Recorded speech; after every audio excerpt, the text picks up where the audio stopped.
This is TWiT. Do you like the S21? Let's start with you first, David, then I'll ask Justine. What do you think? I think that, you know, I mean, I have the same phones Justine does, the S21 and S21 Ultra, and I think the overall sentiment, you know, from everyone I've spoken to and from myself at this point is they're very iterative phones. They don't really change a lot. So, you know, you have the latest internals from Qualcomm here in the United States, if that's where you're buying the phone. Is that the 888? What are they putting in these? Yes, it is the Snapdragon 888. Okay. Which is a lucky number in China. So yes, I think that is, you know, they say that's not why they made it that. Yeah, but sure. They're lying. So I think that, you know, Samsung remains the de facto choice for smartphones just because, you know, overall in terms of component quality and availability and just relationships with carriers here in America, especially, it still ends up being the default for most people just because, you know, either it's the most aggressively priced with discounts or, you know, they're kind of Samsung lifers and they keep upgrading within the brand. And I think in that light, let's be fair, advertise like crazy. Yes, of course. They advertise an insane amount.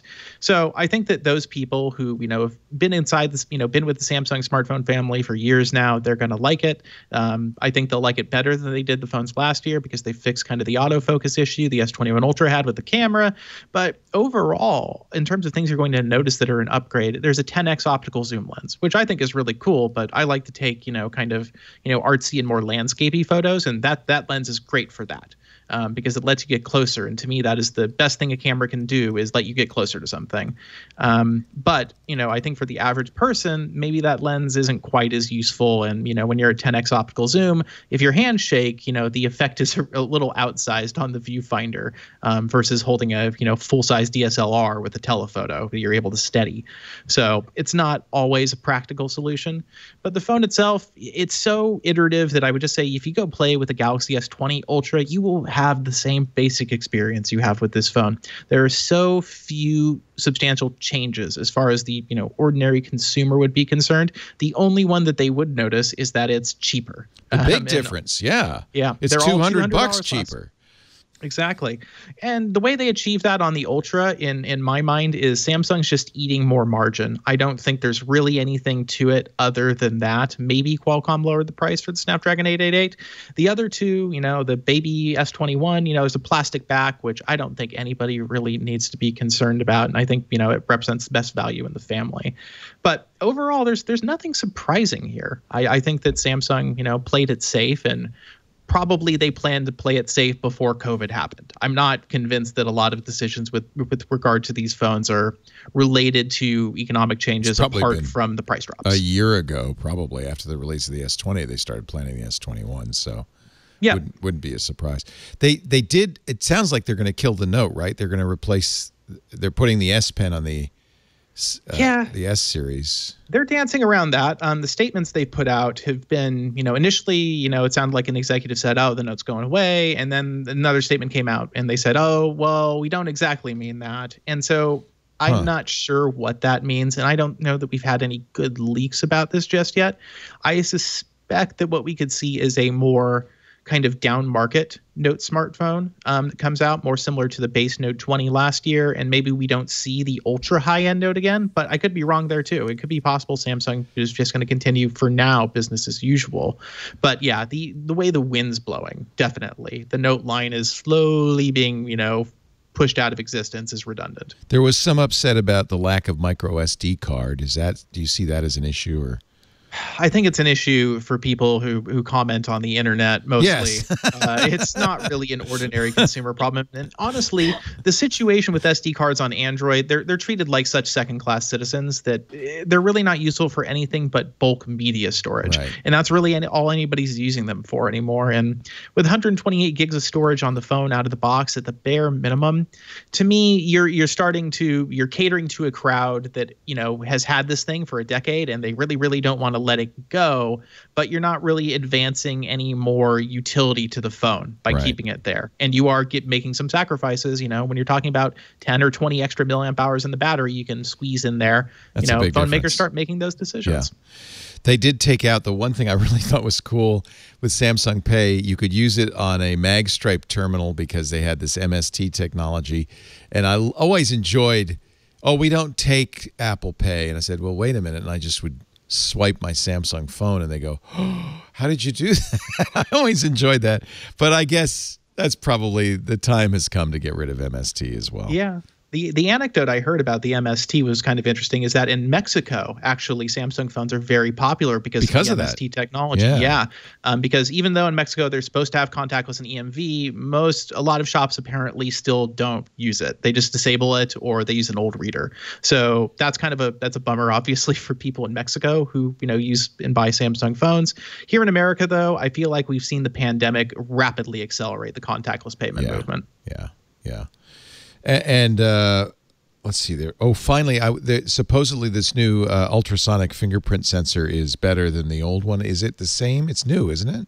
So this is Qualcomm's second generation ultrasonic fingerprint scanner, which I can probably through the screen scanner. Yeah, it's a through the screen scanner. So the way Qualcomm's works, as opposed to the other side, there are basically two types. You have optical, and then you have ultrasonic. And Qualcomm's is ultrasonic, which uses basically a ultrasonic pulse that a little controller sends out, and that reads your fingerprints. So this year's scanner is 70% larger than the one that they used last year and the year before. So you don't have to be so accurate.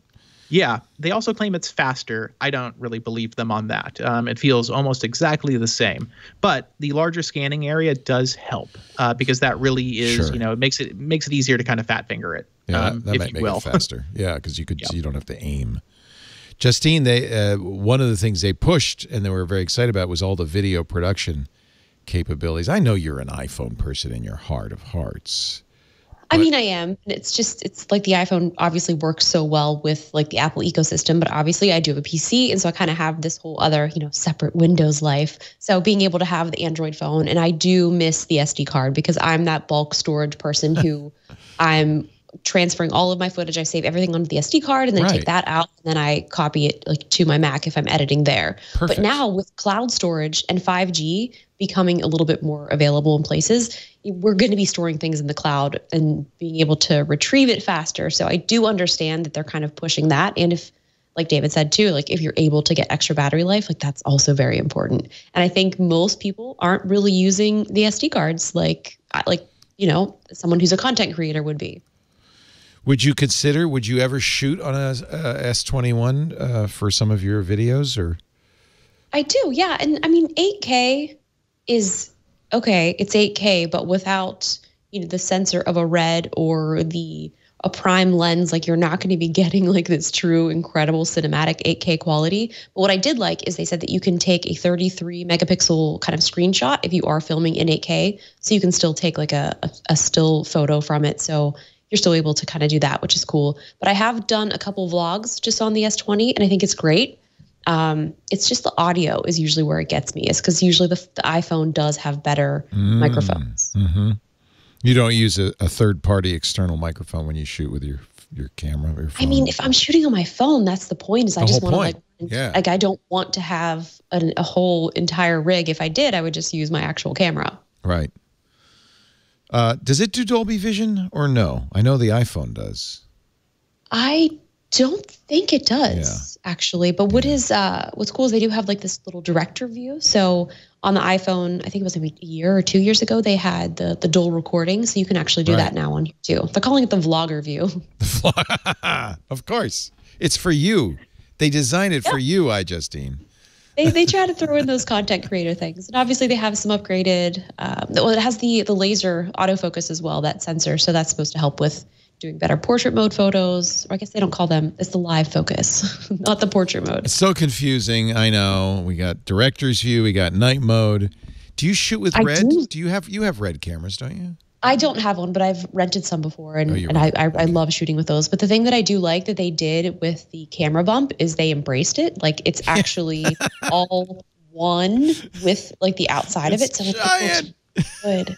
Oh, and then during their Unpacked event, they're talking about trying to create the perfect black color. And I'm not gonna lie, like it's pretty great, and it's very one darker. It's blacker than black. It's the blackest.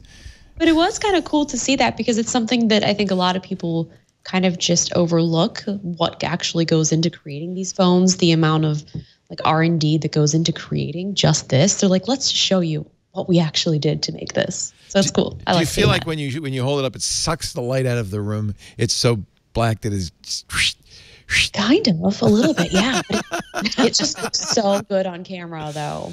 This is a really good example, though, of just as you were saying, David, everything's incremental at this point. It's hard to think of what you could do that would get people to go, oh, I got to have that. That's fantastic. That's a huge improvement. At this point, it's just this a little here, a little nudge there.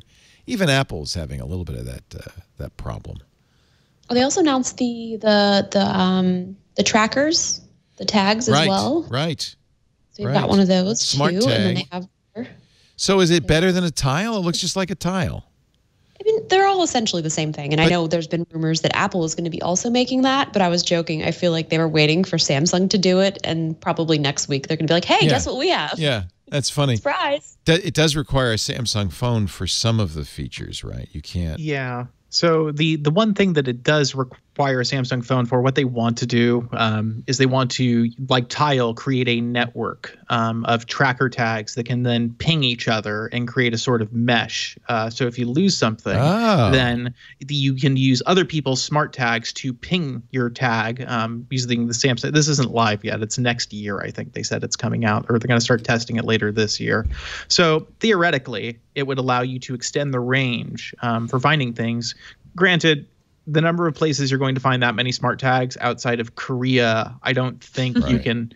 You don't need a hand to count them because I don't think they ever will be. But they are coming out with a new version, or a different version, I should say, of the smart tag later this year. Yeah, so that's going to be the one with ultra wideband, right? They don't have UWB yet in this. Yeah, and that's the one I'm curious to test. This current Bluetooth only one is kind of like, well, it's Tile, but with the promise of ecosystem that I don't think will ever, materially, occur. The ultra wideband version, the idea with ultra wideband, if you'd seen how, UWB is used with the HomePod and the iPhone, is you have that really, really, really fine grain, degree of like when the phone understands when it's near something, because you need direct line of sight for these frequencies. They won't penetrate almost anything. I don't think even at 9 gigahertz you'll penetrate a piece of paper. But it's basically so you can get that like if you're looking for something under the couch, or if you're looking for something, that's like somewhere in the room, but you don't know where exactly. The idea is you can have that much more fine grain degree of control finding something. But until we use them, I really don't know what the experience is going to be like. That's in theory what Apple's going to do. If they ever do whatever that is that they're going to do, it will use UWB, so you'd be able to aim your iPhone and say, is it under the couch? Where is it exactly? That's kind of a neat then idea. I suppose it could be off and you could still find it, which is the problem with Find My iPhone, right? Yeah, exactly. Yeah. Yeah. Or you could put it in your keys or your remote control, the things we really lose a lot.